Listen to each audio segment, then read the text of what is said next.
Sejam todos bem-vindos a mais uma aula do RBTech. Eu sou o Ricardo e no vídeo de hoje nós vamos falar sobre tags e sobre branches no nosso controle de versão. Começando pelas tags, uma tag é uma etiqueta, ela é um ponto de atalho para um determinado status do sistema. Geralmente, os desenvolvedores utilizam as tags para criar marcações nas versões diferentes de um sistema. Por exemplo, versão 1.0, versão 1.1, versão 1.2 e assim sucessivamente.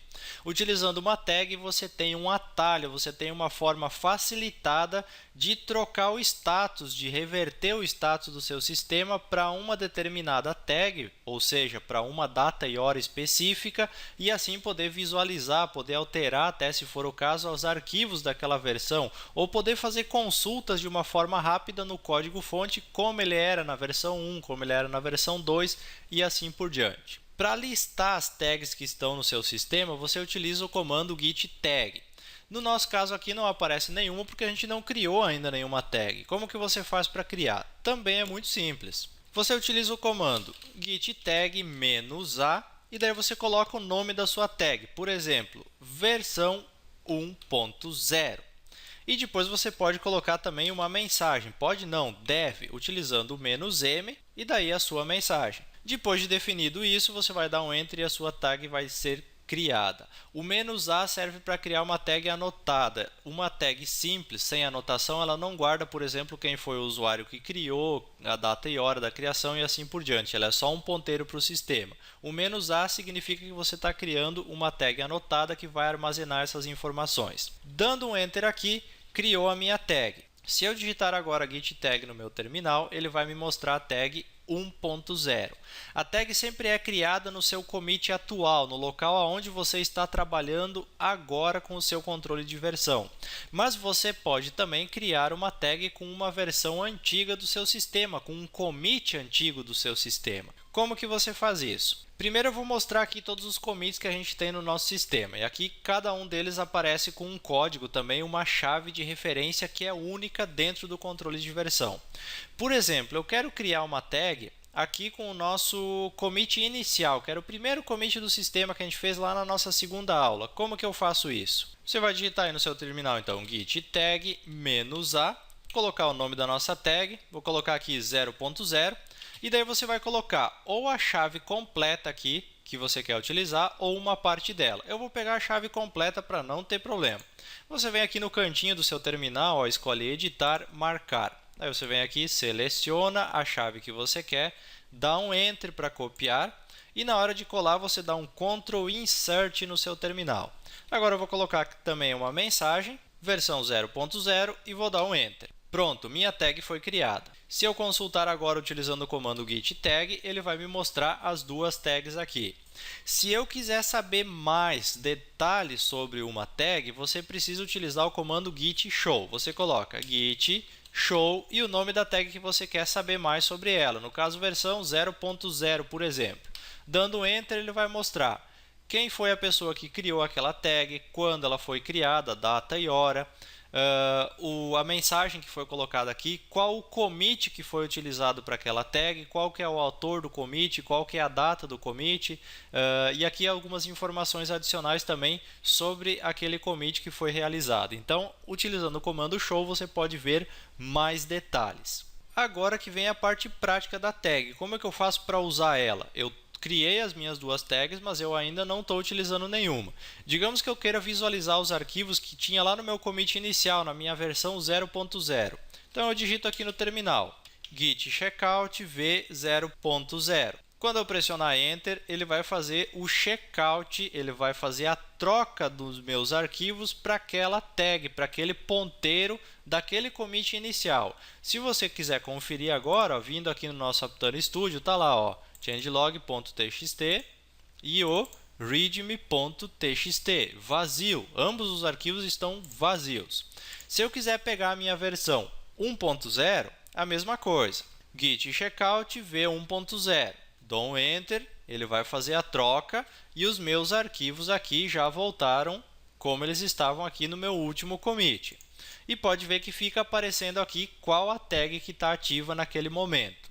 Eu vou voltar o meu sistema aqui para o status original, que é o meu branch master. A gente vai ver branches logo em seguida. Então, aqui a gente viu como criar a tag, como que a gente faz para trocar a versão do sistema para aquela tag, para aquele ponteiro.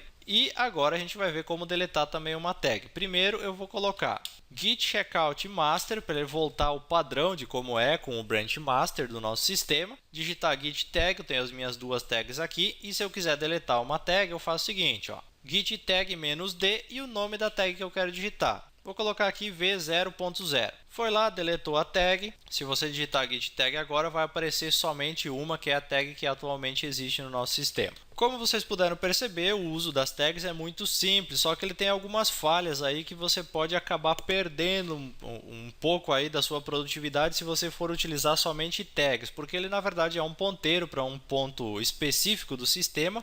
Mas na hora de você fazer testes, por exemplo, ou criar uma nova versão, não é interessante utilizar as tags para controlar isso ou para criar ambientes diferentes de desenvolvimento, por exemplo. Nesse caso, o melhor é você utilizar os branches, que são as ramificações dentro do controle de versão. O branch ele permite que você trabalhe com várias ramificações, com várias segmentações do teu sistema diferentes, e você pode fazer commits em uma ramificação e esse commit não vai alterar a outra ramificação. Por padrão, quando você cria um repositório no Git, ele cria sempre um branch chamado master. Esse é o branch padrão dele, tanto que é o que aparece aqui para a gente. Esse branch master é o branch principal de trabalho e único de trabalho na maioria dos casos. Mas eu vou mostrar para você uma situação e é muito útil você usar isso no seu dia a dia também, porque vai facilitar um pouco. Vamos imaginar a seguinte situação dentro do ambiente de desenvolvimento. Eu tenho um sistema que está instalado no cliente, que está funcionando lá no cliente. E eu quero fazer um teste de uma implementação de alguma funcionalidade nova nesse sistema. Porém, eu não posso correr o risco do cliente me ligar, pedir alguma alteração lá e eu não ter como fazer essa alteração. Então, eu não posso simplesmente pegar o sistema e começar a alterar ele. Eu tenho que ter uma cópia de segurança dele. E isso você utiliza o branch para criar. Então, a maioria das empresas de desenvolvimento ela trabalha com o ambiente de produção, que é o instalado no cliente, o ambiente de teste, o ambiente de desenvolvimento, o ambiente de homologação. Isso varia de uma empresa para outra. E cada ambiente desses pode ser um branch diferente. E eu vou exemplificar de uma maneira prática, que eu acho que assim falando fica complicado de entender também. Vamos começar o nosso exemplo, então, criando aqui um ambiente de teste para o nosso sistema. Vamos imaginar o seguinte, o meu sistema, do jeito que ele está aqui, ele está lá instalado para o cliente, ele está funcionando tudo certinho como tem que ser. Este é o meu branch master. Eu vou criar agora um ambiente de testes para o meu sistema e eu vou criar um novo branch, uma nova ramificação para ser esse meu ambiente de teste. O que você precisa fazer é digitar o comando git branch e o nome do branch que você quer criar. Nesse caso, eu vou chamar ele de teste. Dando Enter aqui, ele cria o seu branch. Agora, o que eu preciso? Dar um git checkout e o nome do meu branch, que é para fazer a seleção, a transição dos meus arquivos para o meu branch de teste, ou seja, para colocar o meu local, o meu working directory no meu branch de teste. Feito isso aqui, ele vai ter que aparecer a mensagem aqui que foi mudado para o branch de teste. Se você quiser evitar esses dois comandos, você pode fazer direto, digitando git checkout -b e o nome do branch que você quer criar. Então, ele vai criar e já vai fazer a troca para aquele branch que você está designando naquele comando. Depois que você fez a troca, que você deu um checkout no seu branch, é só você trabalhar no seu ambiente de teste normalmente. Então, eu vou vir aqui e vou adicionar uma função nova no meu arquivo. Coloquei aqui uma nova função, digamos que eu estou fazendo aqui meus testes, estou alterando meu sistema, tudo normalmente. Daí o que acontece? Estou fazendo aqui meu teste, o cliente me liga, Ricardo, deu um problema aqui no meu sistema, eu preciso que tu altere tal coisa para mim. Daí eu vou pensar, pô, mas eu estou fazendo teste no sistema, como é que eu vou fazer agora para pegar o sistema dele e mexer no que ele tem lá rodando? Muito simples, você vai vir aqui, vai consultar o status normalmente, se você quiser. Você pode fazer daí o seu commit aqui no teu branch de teste, que é o que eu vou fazer agora. Coloquei aqui que uma nova função foi adicionada e testada. Feito tudo certinho. O que eu faço agora? Dou um git checkout master. Quando eu fizer isso, eu vou trocar o meu ambiente, o meu sistema para o meu branch master. E no meu branch master tem o sistema que está lá rodando no cliente. Pode ver que aqui apagou aquela função que eu fiz, ó, não tenho mais ela aqui. Então eu venho aqui, faço a alteração que precisa, coloco a alteração lá para rodar no cliente, tudo tranquilo. Terminou o atendimento para o cliente, quer continuar fazendo o teu teste? Muito simples. Dá um git checkout teste. Voltou aqui o meu arquivo, pode ver que minha função já apareceu aqui na minha IDE e eu posso continuar fazendo os meus testes normalmente. Vou adicionar uma nova função. Terminei os meus testes, tudo que eu queria implementar no meu sistema está ok. Vou vir aqui, vou fazer meu commit final. Coloquei aqui a minha mensagem de commit também, tudo feito certinho. Agora eu volto lá para o meu branch principal. Git checkout master. Voltei para o meu branch principal, o meu código que estava aqui vai sumir, voltou a versão que está lá rodando no sistema. Tá, mas espera aí, como voltou a versão que está lá no cliente, por exemplo, rodando? Eu quero que aquele meu teste seja implementado aqui. Eu tenho que agora sempre trabalhar com o meu ambiente de teste? Não, não precisa. A partir do momento que você concluiu aquele teste que você queria, você vai entrar no seu branch principal, no seu branch master, e você vai fazer um merge daquele branch de teste. Ou seja, você vai trazer as alterações que você fez lá no branch de teste para o teu branch master, para o teu sistema principal, nesse caso aqui da nossa simulação. Isso você faz utilizando o comando git merge. Então vamos digitar aqui no nosso terminal git merge, que é mesclar, juntar as informações, né?